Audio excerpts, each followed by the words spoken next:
Alright, so today I'm working on this 99 Sunfire. I'm building it as a figure 8 car. Don't mind the mess in there.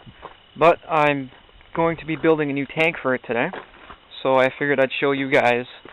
It might not be the easiest way to build the tank, but you know what? It's probably the best way that I've found to build your derby car tank.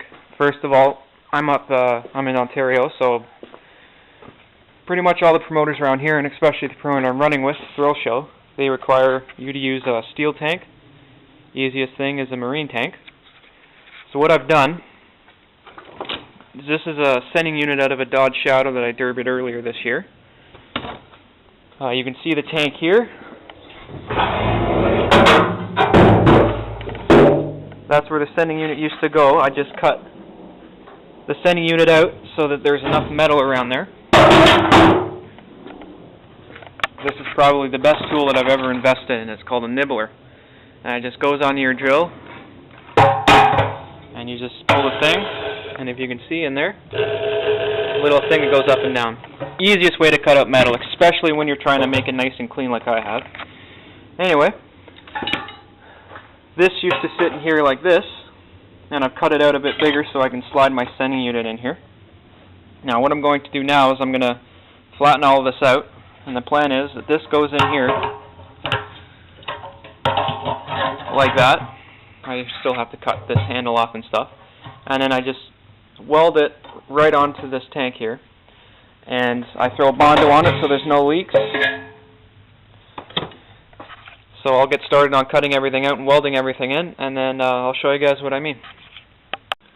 And another thing I forgot to mention, this tank was it was a bit smaller at the top there, so to put my whole sending unit in, it was too long. So if you're anything like me, I run 20 cars a year, and usually sometimes the pump won't pump enough pressure to do that.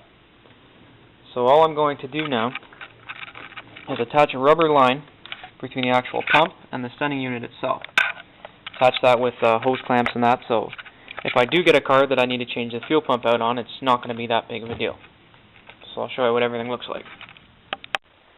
Okay, so I got the sending unit out. Everything is grinded. And now we just got to do some welding.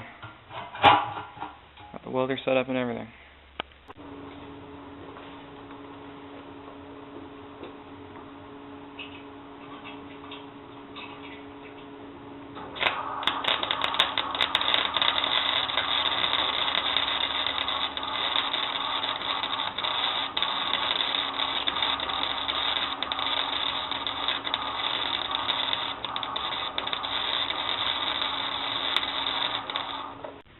And she's welded in. Now I'm all out of Bondo. I have to go get some tomorrow, so I might as well just end this video now. Just basically all you got to do now is just goop your Bondo all around this. Get your sending unit, throw your sending unit back in, and away you go. It's just that easy. And you know what? I've had one for 4 years, and it's never leaked on me once. If you want a vent tube, these things, they have automatic vent tubes in here, but I usually like running a secondary one.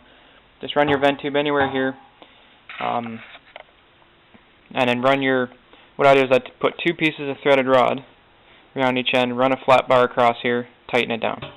And like I said, I've never had any problems, tanks coming loose, tanks leaking, none of that. You know, this is probably the easiest way and the well, not simplest, but the easiest way that you can cure a leaking tank. Yep, it's worked for me.